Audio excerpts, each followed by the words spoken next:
तो स्वागत है आप सभी का। क्रिमिनल जस्टिस सिस्टम में गुनहगार के गुनाह को साबित करने के लिए वारदात के पीछे की मंशा को समझना और उसे साबित करना सबसे अहम माना जाता है।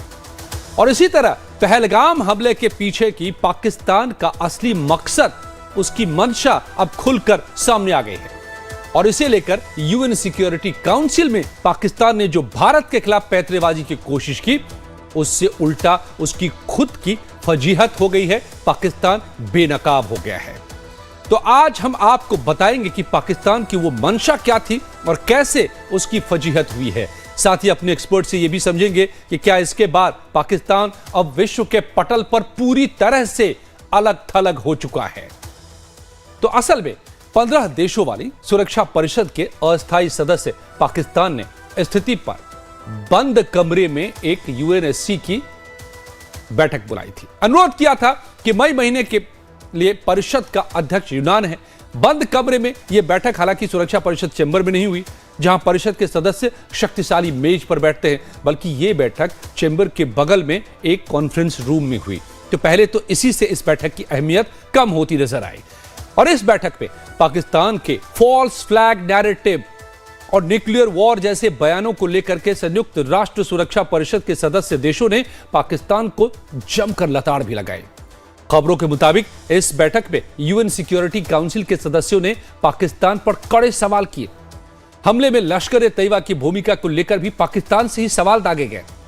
असल में यूएन सिक्योरिटी काउंसिल की बैठक में पाकिस्तान पहलगाम हमले को फॉल्स अलार्म यानी कि खुद से कराया गया हमला साबित करने की कोशिश कर रहा था, लेकिन काउंसिल के सदस्यों ने उल्टा लश्कर के बारे में सवाल कर दिए। सूत्रों ने बताया कि बैठक में हमले की सभी देशों ने कड़ी निंदा की और इस बात को माना कि जवाबदेही तय होना जरूरी है। कुछ सदस्यों ने इस मुद्दे को भी उठाया कि हमलावरों ने पर्यटकों से धर्म पूछकर उन्हें क्यों गोली मारी। उन मासूमों की उनकी धार्मिक पहचान के आधार पर हत्या की गई। लेकिन मीटिंग के बाद संयुक्त राष्ट्र में पाकिस्तान के स्थायी सदस्य असीम इफ्तिखार अहमद ने बड़ी बेशर्मी से बैठक को पाकिस्तान के लिए सफल भी करार दिया। जरा सुनिए। There were 3 key objectives from this meeting. First, to enable the council members to have a discussion on the deteriorating security environment and rising tensions between India and Pakistan resulting from India's unilateral actions and aggressive posturing targeting Pakistan that currently pose a serious threat to regional and international peace and security. To have an exchange of views on how to address this situation, including avoiding confrontation that could have serious consequences and the need for de-escalation. And third, to recall and bring to the fore the fact that all of this was happening in the larger context, the backdrop of the Jammu and Kashmir dispute, the core issue between India and Pakistan, whose final just and lasting settlement is still awaited in accordance with the relevant resolutions of the Security Council and the wishes of the Kashmiri people, who are waging just struggle against occupation to realize their inalienable right to self-determination. Pakistan believes all these objectives were largely served and achieved by this meeting. जी हां, तो आपने देखा कि पाकिस्तान बड़ी चालाकी से कैसे पूरे मुद्दे का अंतर्राष्ट्रीयकरण करने की कोशिश कर रहा था और जो तमाम यहां पर सवाल उठाने की कोशिश और भारत को कटघरे में खड़ने की कोशिश, तो पूरी दुनिया ने एक स्वर में कह दिया कि यह पैंतरेबाजी नहीं चलेगी। मेरे साथ 2 खास मेहमान जुड़ गए। मैं आपको आगे भी दिखाऊंगा कि पाकिस्तान का कैसे झूठ बेनकाब हुआ है, कौन कौन सा झूठ वो बेनकाब हुआ है और कैसे पाकिस्तान उल्टा अलग थलग पड़ गया, फजीहत हुई। पूरी डिटेल स्टोरी बताऊंगा। लेकिन मेरे साथ इस वक्त जुड़ गए हैं संजय कुलकर्णी साहब, रिटायर्ड लेफ्टिनेंट जनरल हैं, डिफेंस एक्सपर्ट हैं, और मेरे साथ रविंद्र सचदेव साहब, पूर्व राजनयिक हैं। बहुत बहुत स्वागत है आप दोनों मेहमानों का। रविंद्र सचदेव जी, आपसे सबसे पहले यही समझना चाहूंगा कि ये जो बंद कमरे की बैठक में पाकिस्तान की पैंतरेबाजी की कोशिश थी, किस तरह से वो नाकाम हो गया? क्या दुनिया के तमाम देशों ने, यूएन सिक्योरिटी काउंसिल के मेंबर कंट्रीज ने क्या क्या कह दिया? Thank you so much, pleasure आपके साथ और ऑफ कोर्स जनरल कुलकर्णी के साथ। देखिए, पहली बात तो ये एक क्लोज डोर मीटिंग थी, राइट? तो हमें असलियत का अंदाजा पूरा नहीं लग पाएगा, पर कुछ जो कहा जा रहा है, कुछ जो न्यूज निकल के आ रही हैं और आपके और मीडिया के जरिए से ही जो हम सुन पा रहे हैं, उसमें यह है कि पाकिस्तान ने इस मौके का पूरा फायदा उठाने का कोशिश करा, दैट इज वन। पर पहली बात, ये मीटिंग कॉल क्यों हुई और कैसे हो गई? ये मीटिंग इसलिए हो गई क्योंकि यूएन सिक्योरिटी काउंसिल के जो 15 मेंबर होते हैं, उनमें से 5 परमानेंट हैं और बाकी 10 नॉन परमानेंट होते हैं, एक एक साल की ड्यूरेशन के लिए। अब की बार पाकिस्तान भी इन 10 में है, तो technically Pakistan UN security council का मेंबर है इस समय, हालांकि नॉन परमानेंट और कोई वीटो राइट्स वगैरह नहीं है। नाउ अब आप इससे भी अंदाजा लगा सकते हैं बाकी जो मेंबर्स हैं इस समय, आई थिंक सिक्योरिटी काउंसिल के सोमालिया जैसे भी देश हैं, राइट? और छोड़िए, तो पाकिस्तान ने इसका फायदा उठाया प्रोसेस का, क्योंकि खुद ऑलरेडी मेंबर है, ये मीटिंग कॉल करवाई क्लोज डोर में। नाउ उसमें आई थिंक ये कहा जा रहा है कि करीब 9 या 10 मिनट तक पाकिस्तान के जो एम्बेसडर है यूएन में, जो आप दिखा रहे हैं वीडियो यहाँ पर, शायद ये वही है, उन्होंने कश्मीर मुद्दे को लेकर के और भारत के खिलाफ जो भी उनके सारे गिल्ले शिकवे पुराने चले आ रहे हैं, प्लस भारत को ब्लेम करते हुए कि भारत ऐसे कर रहा है, वैसे कर रहा है, और दुनिया को यह डर दिखाने का प्रयास किया है कि आप भारत को रोको, नहीं तो हमारे ऊपर जो अटैक होगा इतना भयंकर होगा, शायद कहीं हमें न्यूक्लियर वेपन ना इस्तेमाल करना पड़े। आई डोंट नो उन्होंने एग्जैक्ट शब्द यूज करेंगे नहीं करें, बट वो इंप्लीकेशन यही दे रहे हैं दुनिया को, पाकिस्तान इस समय, कि इंडिया पे प्रेशर डालो, नहीं तो हमारे पास तो कुछ है नहीं, हमें न्यूक्लियर वेपन इस्तेमाल करना पड़ेगा। सचदेव साहब, एक तो बड़ा इस सवाल तरह ये का भी है ना psychological कि एक प्रस्ताव तक पास नहीं हो पाया, कोई स्टेटमेंट नहीं आ पाया, इतनी बड़ी बैठक हुई, क्या बता रहा है? नहीं, डेफिनेटली देखिए, एक तो ये जो बैठक है, इनके अपने प्रोसेस होते हैं, तो will come to the statement part, but याद रखिए ना, जो स्टेटमेंट है इसमें, या स्टेटमेंट या जो भी कदम होगा, यूएन सिक्योरिटी काउंसिल में चाइना बैठा है, तो जो भी होगा, अव्वल अगर इंडिया के फेवर में कोई बात होनी हो तो चाइना उसको वीटो करेगा, पाकिस्तान को कंडेम करेंगे अगर। तो जो अंदर डिस्कशंस हुई हैं, यस, उसमें बहुत देशों ने पूछा है कि आपके यहाँ लश्कर तैयबा के क्या आतंकी हैं, आपने उनके खिलाफ क्या कदम उठाया है, आप अपने देश में आतंक को क्यों रोकते क्यों नहीं है, और इंडिया क्यों आपको टारगेट करता है। ऐसे बड़े अनकंफर्टेबल क्वेश्चंस पूछे गए हैं अंदर कमरे के, राइट, जिनका पाकिस्तान ने जैसे भी जवाब दिया होगा या नहीं दिया होगा, परंतु मेंबर्स ने पाकिस्तान से अच्छी खासी क्वेश्चनिंग करी है। और बात यह है कि पाकिस्तान ने जो भी जवाब दिया होगा या जो भी है उसका वहां पर, आई एम नॉट श्योर कि इस मीटिंग के बाद कोई एक जॉइंट स्टेटमेंट आने की शायद जरूरत थी, या अगर आनी थी वो इसलिए नहीं आई क्योंकि कंसेंसस नहीं बना है। तो ये कुछ रीजन दिखते हैं, मोटा मोटा मोरलेस आप जो दिखता है वो ये कि पाकिस्तान ने मौके का फायदा उठाया, अपना राग वहां दोहराया, दुनिया को झलक दिखाई कि डर है हमें, और अगर ऐसा नहीं हुआ तो फिर तो न्यूक्लियर वेपन तक नौबत आ जाएगी। ठीक है, और दुनिया में देशों से सपोर्ट मांगा। ये तो यूएनएससी का मामला है। इसके अलावा बाय द वे, चाइना को इंटरनेशनल पटल में जो देश, पाकिस्तान को जो थोड़ा मदद कर रहे हैं उसके साथ खड़े हुए, मदद तो क्या करेगा, कोई सामान बेचेंगे, चाइना भी बेचेगा पाकिस्तान को, उसके पाकिस्तान मिलिट्री 70% या ऐसी 65% चाइनीज वेपन्स से इक्विप्ड है।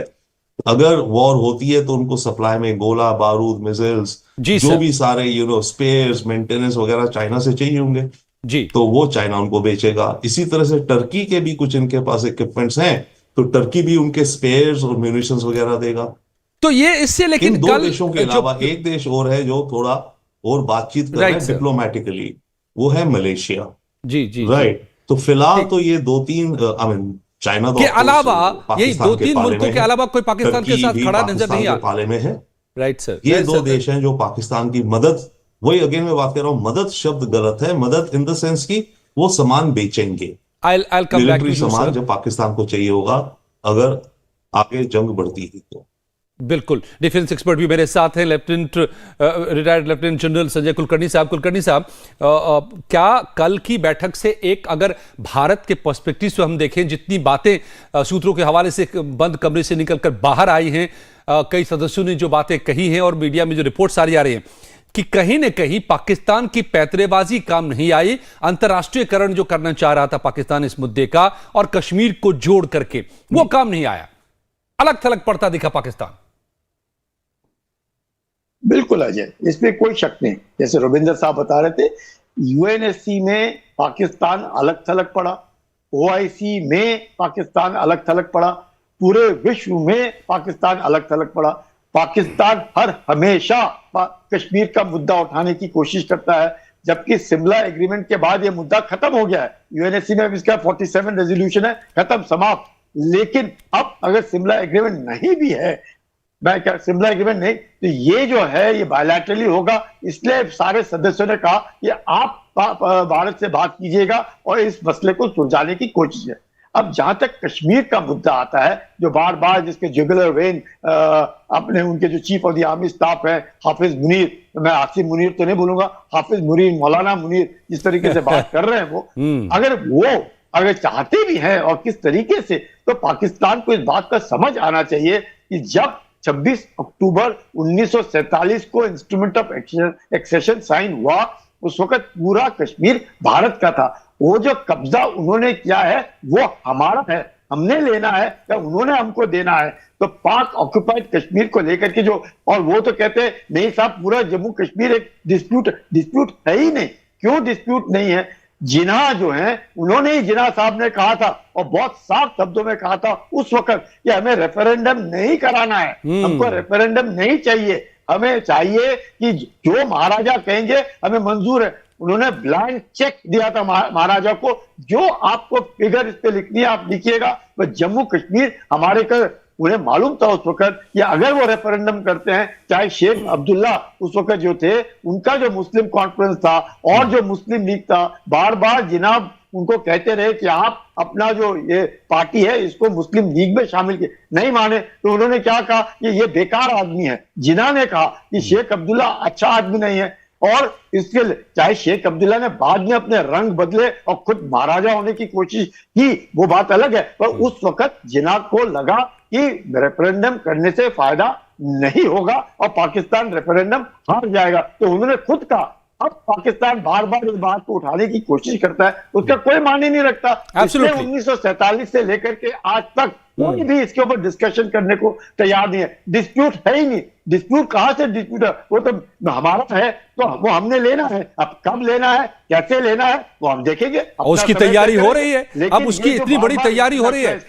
जी सर, उसकी इतनी बड़ी अब तैयारी भारत कर रहा है कि भारत तैयारी कर रहा है, मुकाबला पाकिस्तान कर नहीं सकता, तो पैंतरेबाजी पे पाकिस्तान उतरा हुआ है और पूरी दुनिया में दौड़ा फिर रहा है मदद मांगने के लिए, और इसी की कोशिश यूएनएससी में थी। लेकिन यहां तो कश्मीर की दाल तो गली नहीं, अंतर्राष्ट्रीयकरण की बात तो हुई नहीं, उल्टा दो टूक कह गया कि भारत से जाओ बात करो। इतना ही नहीं, इस बैठक के जरिए पहलगाम क्राइम की असली मंशा निकलकर आ गई पाकिस्तान के सामने। यह भी मैं आपको बताऊंगा, पूछूंगा अपने मेहमानों से कुछ ही पलों में। बने रहिए हमारे साथ। मौलवी, मौलाना और एक तरफा कार्रवाइयों और बयानों से दोनों देशों के बीच तनाव पैदा हो रहे हैं, लेकिन दोनों देशों के बीच तनाव बढ़ने की वजह कई सदस्यों ने पाकिस्तान को ही ठहरा दिया। सूत्रों ने कहा है कि उन सदस्यों का कहना है कि पाकिस्तान मिसाइल टेस्ट कर रहा है और बार बार परमाणु युद्ध को लेकर के बयानबाजी करता है, जो तनाव बढ़ाने का काम कर रहा है। लेकिन इसके बाद यूएनएससी की मीटिंग में सामने आ गया पहलगाम के पीछे की पाकिस्तान की असली मंशा। भारत पाकिस्तान के बीच तनाव कराने की गुहार, तनाव कम कराने की गुहार लगाते लगाते पाकिस्तान कश्मीर का राग अलापने लगा। यूएन सिक्योरिटी काउंसिल की बैठक में पाकिस्तानी राजदूत ने कहा कि मौजूदा तनाव की वजह जम्मू कश्मीर का अनसुलझा मुद्दा है, और कहा कि यह सब तभी बंद होगा जो भारत पाकिस्तान के बीच इस वक्त तनाव का दौर है या पहलगाम की जो घटना है, जब यूएन सिक्योरिटी काउंसिल रिजोल्यूशन से कश्मीर मुद्दे का समाधान निकलेगा। सुनिए एक बार फिर से गौर से कि कश्मीर को लेकर के क्या कहा पाकिस्तान के राजदूत ने। To recall and bring to the fore the fact that all of this was happening in the larger context, the backdrop of the Jammu and Kashmir dispute, the core issue between India and Pakistan, whose final just and lasting settlement is still awaited in accordance with the relevant resolutions of the Security Council and the wishes of the Kashmiri people. Pakistan believes all these objectives were largely served and achieved by this meeting. साफ शब्दों में पाकिस्तान के राजदूत कह रहे हैं वो कि जो पहलगाम इसलिए हुआ क्योंकि कश्मीर का मुद्दा अनसुलझा हुआ है। मतलब इसका समझिए कि पाकिस्तान मान रहा है कि पहलगाम उसी ने कराया क्योंकि कश्मीर का मुद्दा उलझा हुआ है और पहलगाम के जरिए पाकिस्तान की साजिश थी कश्मीर मुद्दे के अंतर्राष्ट्रीयकरण की, एक बार फिर से इस मुद्दे को हॉट करने की। जाहिर है यह बात सिक्योरिटी काउंसिल के सदस्यों को समझने में देर नहीं लगी होगी और फिर पाकिस्तान को ही लताड़ लगा दी। बैठक में शामिल सदस्यों ने पाकिस्तान को सलाह दी कि वो भारत के साथ बात करके अपने द्विपक्षीय तरीके से मुद्दों को सुलझाए। आपको यह भी बता दें कि सुरक्षा परिषद में इस वक्त 5 वीटो धारक सदस्य हैं, चीन, फ्रांस, रूस, ब्रिटेन और अमेरिका, और इसके अलावा परिषद के 10 अस्थायी सदस्य हैं, अल्जीरिया, डेनमार्क, यूनान, गुयाना, पाकिस्तान, पनामा, दक्षिण कोरिया, सिएरा लियोन, स्लोवेनिया और सोमालिया। तो अब जो कल की बातें हुई, जानकार क्या कह रहे हैं जरा एक बार ये भी सुन लीजिए। मेंबर नेशंस ने पाकिस्तान को तीखे और मुश्किल सवाल पूछे हैं। पाकिस्तान का टेररिज्म के आसपास का क्या रोल है, उसके ऊपर इन तीखे सवालों के साथ सभी मेंबर कंट्रीज ने लगभग बात की है डी एस्केलेशन की। ये जो युद्ध का उन्माद दोनों तरफ से फैला हुआ है उसको डी एस्केलेट करने की बात की गई है। एंटोनियो गुटेरेस, यूएन चीफ, उन्होंने भी जब ये बात कही है कि पहलगाम अटैक को एकदम पुरजोर कंडेम करना चाहिए और हर देश को टेररिज्म को रिब्यूक करना चाहिए, तब इस मीटिंग को हम उस नज़रिए से ज़रूर देख सकते हैं कि इस मीटिंग का बेनिफिट पाकिस्तान को कुछ नहीं हुआ है। भारत के पक्ष में ये इसलिए रहा है कि पाकिस्तान को तीखे सवाल पूछे गए हैं। मेरे साथ 2 बेहद खास मेहमान जुड़े हुए हैं, retired lieutenant general Sanjay Kulkarni साहब, डिफेंस एक्सपर्ट, और रविंदर सचदेव साहब, पूर्व राजनयिक। मैं इस दौर की बातचीत डिफेंस एक्सपर्ट से शुरू करना चाहूंगा। संजय कुलकर्णी साहब, अब ये जो कोशिश पाकिस्तान की पैंतरेबाजी थी और इसमें जो बात वो कह गए पाकिस्तान के राजदूत वहां पर यूएन में कि भाई ये पहलगाम और ये तनाव तो इसलिए हो रहा है क्योंकि कश्मीर का मुद्दा सुलझा है, मतलब कि एक तरह से ओन कर लिया कि पहलगाम तो हमने कराया और इसलिए कराया क्योंकि कश्मीर का मुद्दा सुलझा है। यह असली मंशा है पहलगाम के पीछे पाकिस्तान की। बिल्कुल, देखिएगा आपने बिल्कुल ठीक कहा, इंटरनेशनलाइज द एंटायर इशू। अब वो उनका स्टेटमेंट आप देखिएगा, वो क्या कह रहे हैं, रेलेवेंट जो रेजोल्यूशन इसके इश्यूज के नीचे ये सुलझाना चाहिए। रेलेवेंट क्यों नहीं बोलते कि रेजोल्यूशन नंबर 47 जो पास हुआ 1947 में उसके द्वारा सुलझाना चाहिए। बोले रेजोल्यूशन 47, रेजोल्यूशन 47 वो इसलिए नहीं बोलते हैं क्योंकि उनमें 3 शर्तें थी, उन्होंने पहली शर्त नहीं मानी। अब जब पहली शर्त ही नहीं मानी तो कैसे रेफरेंडम होगा? रेफरेंडम तब होएगा जब वो 3 शर्तें रेजोल्यूशन नंबर 47 में उन्होंने दी। पाकिस्तान कभी नहीं कहेगा कि क्यों नहीं कह रहा, वो यूएन के पाकिस्तान के एम्बेसडर है ना यूएन के अंदर, उनको क्या मालूम नहीं है कौन सा रेजोल्यूशन है? क्या बोल रहे हैं? Under relevant resolution. सब ये जो पाकिस्तान है अपने आप को बहुत चालाक और धूर्त समझता है, ये सोचता है सब मूर्ख है और पाकिस्तान इनको सबको मूर्ख बनाएगा। अब पाकिस्तान का वक्त आ गया है, पाकिस्तान जानता नहीं है कि वो 3 शर्तें क्या थी, और वो जानता है पर कहेगा नहीं, और फिर कहेगा पाकिस्तान का ये हमारा जुगुलर वेन है। कौन सा जुगुलर वेन है?